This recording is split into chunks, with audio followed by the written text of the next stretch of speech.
So hey guys, welcome back to Aman chemistry. तो हम देखते हैं क्वेश्चन नंबर 9.23। 9.23 solution number 9.23। अब देखिए गाइस, ये वाला ओल्ड एनसीईआरटी के हिसाब से 9.23 क्वेश्चन है। और अगर आप नई एनसीईआरटी के हिसाब से, तो मैं लिख देता हूँ न्यू एनसीईआरटी के हिसाब से। न्यू एनसीईआरटी के हिसाब से ये वाला क्वेश्चन जो आपको मिलेगा वो मिलेगा 9.22।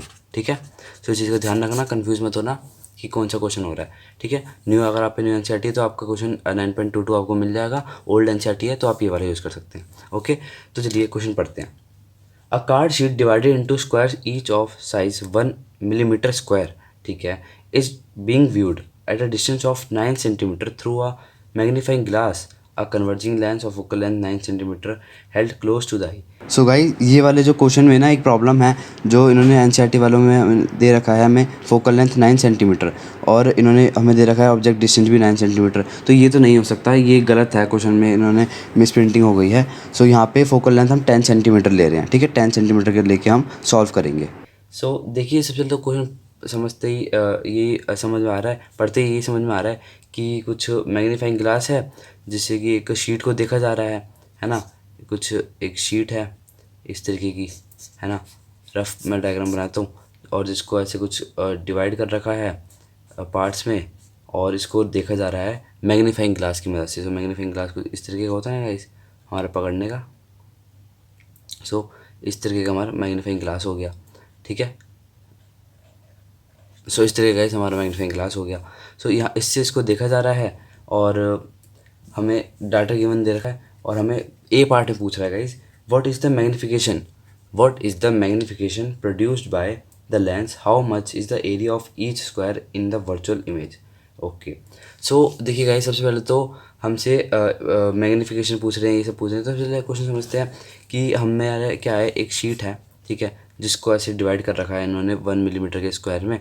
ऐसे ऐसे छोटे छोटे स्क्वायर होंगे, ठीक है, जो ऐसे पार्टीशन हो रखा होगा शीट का, जिसको कॉन्वेक्स लेंस से देखा जा रहा है। उसकी फोकल लेंथ हमें गिवन है, देखो लिख लेते हैं हम इसकी फोकल लेंथ हमें गिवन है। देखो, कॉन्वेक्स लेंस होता है हमारा, ठीक है, कन्वर्जिंग लेंस।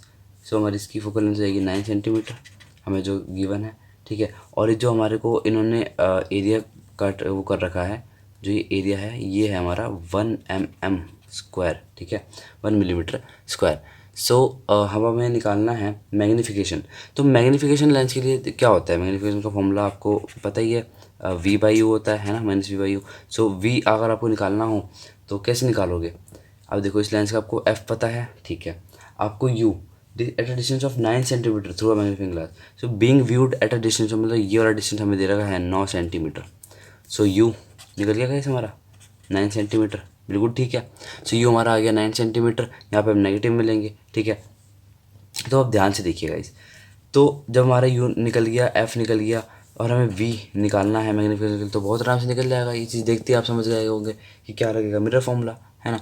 सो चलिए करते हैं लेंस फार्मूला, जिसको हम बोल सकते हैं। सो यहाँ पे लिखते हैं हम फॉर लेंस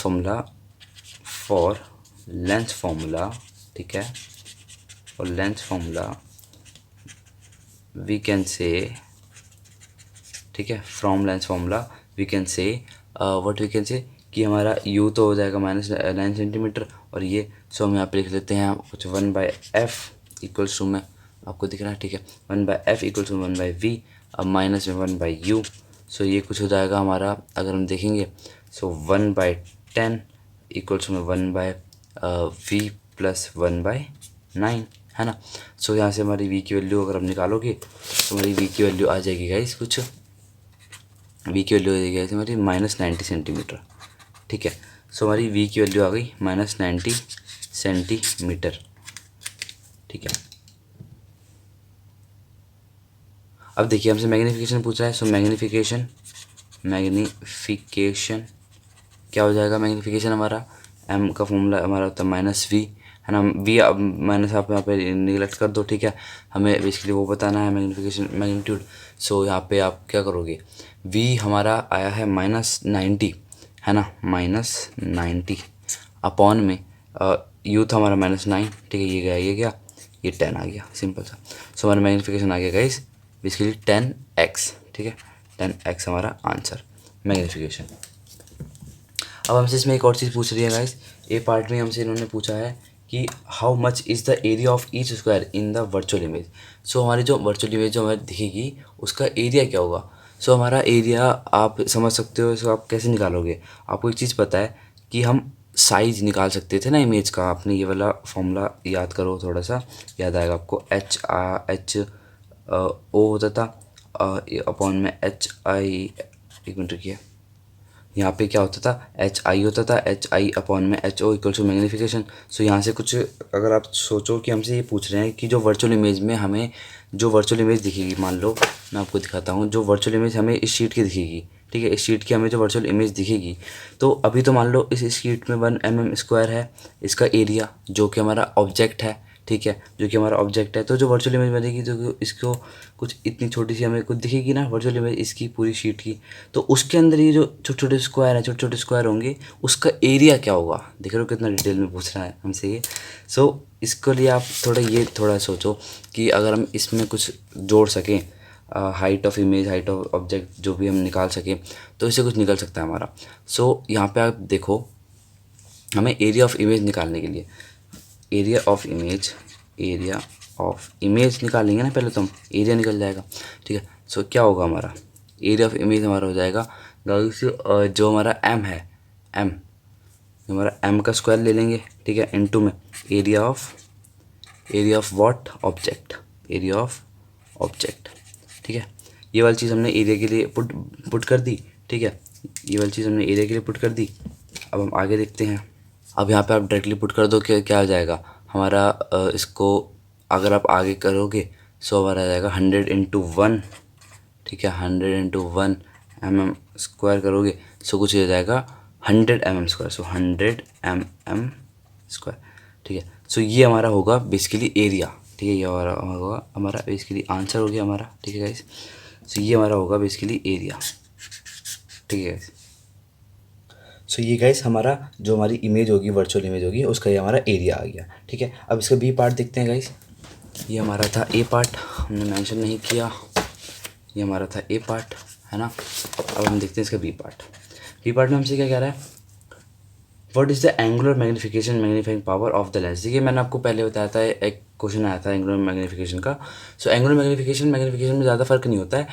एंगुलर मैग्नीफिकेशन में वो तब हमसे एंगुलर मैग्नीफिकेशन तब होता है जब हमारा जो इमेज होती है वो least distance of distinct vision पे बने, है ना, ये वाली चीज़ होती है। सो इससे डर मत जाना एंगुलर मैग्नीफिकेशन से आप। सो क्या हो गई है, सो यहाँ पे हमारा मैग्नीफाइंग पावर हमसे पूछ रहा है angular magnification of the lens, ठीक है गाइस। सो हमारा हम यहाँ पे लिख लेते हैं मैग्नीफाइंग पावर ऑफ लेंस, जो कि हमारी गिवन होगी D distance of distinct vision पे, है ना। तो लिखते हैं यहाँ पे हम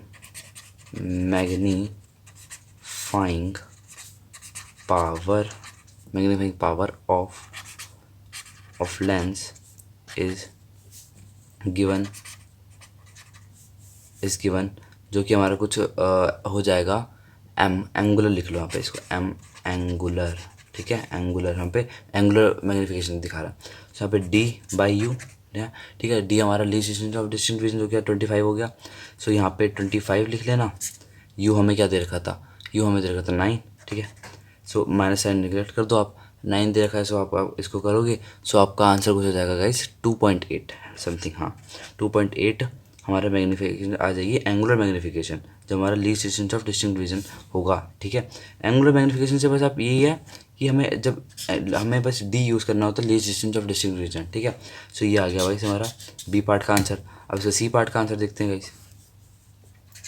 देखिए सी पार्ट में हमसे कह रहा है is the magnification in A, okay, A equal to the magnifying power in B, okay. So हमसे बेसिकली क्या रहा है, जो हमारा ए में आंसर आया ना, ए में जो हमारा आंसर आया था मैग्नीफिकेशन का, जो कि आया था हमारा 10, ठीक है। तो 10x हमारी जो आई है 10 और इक्वल्स जो हमारा बी का आया है 2.8, तो क्या ये बराबर है, तो बिल्कुल हमें दिख रहा है साफ साफ नहीं है बिल्कुल भी इक्वल।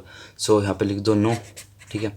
और कह रहा है एक्सप्लेन, तो क्यों इक्वल होगा, क्या यहाँ पे इक्वल ही नहीं होगा ना, क्योंकि जो हमारा सेकंड केस है वो तो हमारा एंगुलर मैग्नीफिकेशन है, और एंगुलर मैग्नीफिकेशन दोनों अलग अलग चीज़ें होती है, थोड़ा बहुत डिफरेंस होता है, क्योंकि एंगुलर मैग्नीफिकेशन तब होती है जब इमेज हमारी least distance of distinct vision पे, यानी LDMB जिसे हम बोलते हैं, उस पर बने। सो यहाँ पे हम सीधा सीधा लिख दो नो। एंड यहाँ पे एक चीज़ और लिख दो आप, दीज आर इक्वल, है ना, these are equal only when image is, ठीक है, when image is produced at near point of eye, ठीक है, क्योंकि आई से देख रहे थे, नियर पॉइंट ऑफ आई, ठीक है। सो डेट इज़ हमारा v इक्वल्स टू डी हो जाना चाहिए, तभी होगा हमारा। सो आई होप गाइज आपको ये क्वेश्चन समझ में आया होगा, ठीक है। थोड़े बहुत इजी क्वेश्चन आते हैं अब, ठीक है। एनसीईआरटी में हर लेवल के क्वेश्चन दे रखे हैं, थोड़े बड़े लेंदी भी क्वेश्चन भी हैं, छोटे भी हैं, तो हर एक चीज़ को आपको बिल्कुल बैलेंस करके चलना है, हर एक क्वेश्चन अच्छे से समझेंगे। एंड आपके मन में भी कोई इससे रिलेटेड कोई डाउट है, सो आप कमेंट कर सकते हैं, डेफिनेटली हम आपका रिप्लाई ज़रूर करेंगे। And thank you for watching this video.